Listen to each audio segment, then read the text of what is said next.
ng may-ari. Kaya ang ingay sa harapan, nai-store yung stand-up namin. Hindi ko ng pangalan niya, pero ang itsura niya, naka-ponytail na lalaki, naka-jacket na pula, at naka-short na maong. At pilay. Sabi ko sa kaibigan niya, boss, maingay yung kaibigan niyo. Sino dyan? Yung naka-ponytail. Sabi niya, yung pilay. Anong pa yung kaya? Sabi ko, di ko alam eh. Kasi siyempre nakakatakot sabihin, kaibigan ko yun, wala kang karapatan loko. Parang ganyan, di ba? Baka mamaya, di ba, siniset up niya lang ako. Sabi ko, yung naka-jacket to, pula. Ay, pula, yan. Naka-ponytail, yung pilay nga. Sabi niya, naka-maong po na short. Yung pilay nga, di ba? Kung sinabi ko na, sana napatahimik na yung hype na yun. Dahil sa takot ko, hindi ko masabi-sabi, which pwede ko naman sabihin. Part 2, yung asawa ko sa bahay mismo namin, nahirapan kami kasi nagpa-deliver siya ng grocery from Grab. Pagdating, may problema ata sa grocery, tumatawag siya sa customer service. Habang nanonood ako ng TV, kumakain ng butong pakwan. Narinig ko siya na, Ha? Sabi ko, ba't kahanang ha? Hindi ko maintindihan sinasabi niya. Boses mo ko. Taranta na kami kasi pinakamahirap yan eh. Kasi pag baka mamaya sira lang yung speaker, hindi namin alam eh. Kasi pag tinan mo, sira ba yung speaker mo? So ma'am, nakaka-offense kayo, hindi naman. Parang hindi ko alam eh. Di ba, parang nahihirapan kami. Paano ba to? Sige, ako nakakausap. Hello? Oo. Tama. Oo. Damihan mo na. Okay. Thank you. Sabi ng asawa ko, nagkaintindihan kayo? Hindi. Pumayag lang ako para matapos na yung usapan na yan. Alam mo nangyari? Ang dami naming hamon sa bahay. Kahit ang order namin sabon.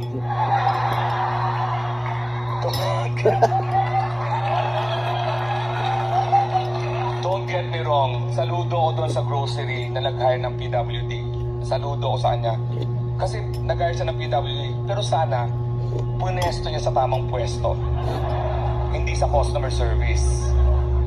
Diba, somewhere na nag-ayos ng item. Sana yung nilagay niya sa customer service, yung naka-ponytail, naka-jacket na pula, at naka-maong na shorts. Ang tawag po doon ay callback.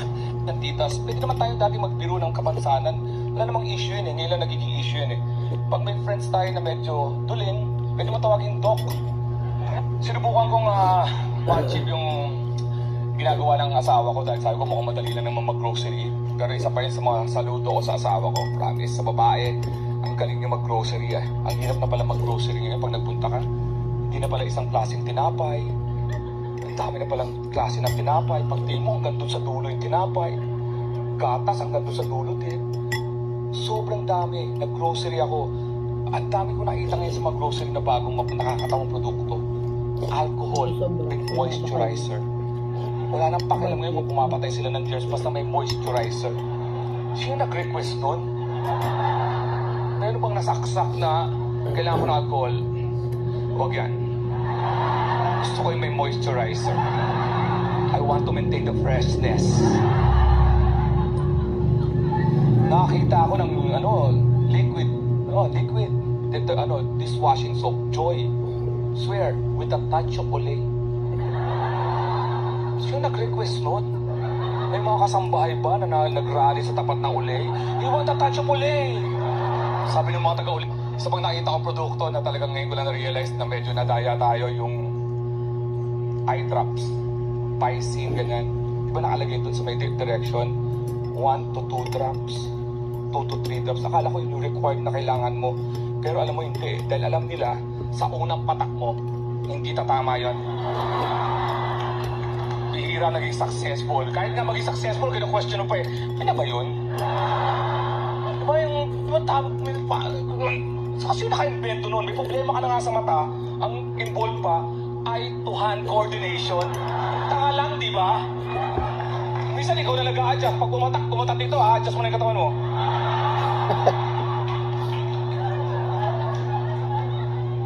Kaya tamo, utak din talaga yung ermitanyo nagbigay ng powers kay Darna eh. Di ba yung binigay kay Darna nung tinulungan niya ermitanyo? Dahil mabait ka, ito ang bato. Lununin mo. Sure yun. Pag lunun mo, Darna ka talaga, nalunun mo eh. Just imagine kung ermitanyo binigay yung eye drops. Eye drops. Salamat po. Sandali. Ano niya yun? 1 to 2 drops. Ako nabigyan mo siya. Pero may krimen na nangyayari, di ba? Uy, may Sa mga may kasal krimen. niya, hindi ko kasi. Dana! Wala. Dana! Entertainment. Dana! Yun! Simple lang ang mga superhero sa Amerika. Pag naagat ka ng spider, Spider-Man ka. Simple!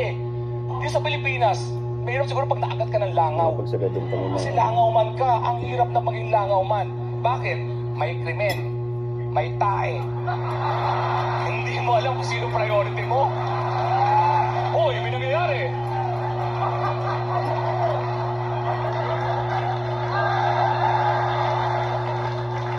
Isa pang nakita ko produkto na talagang Always moving. nanay kong 92 years old. Sinasabi ko naman sa inyo na nagkakasina yung nanay ko. At ang lakas magpuyat niya, nandiyan siya ngayon. 55 years old pa lang, sinabihan niya na ako na hayaan mo na ako magkasino. Maikli na lang ang buhay ko. Ano? Patay na lahat ng doktor niya, buhay pa siya.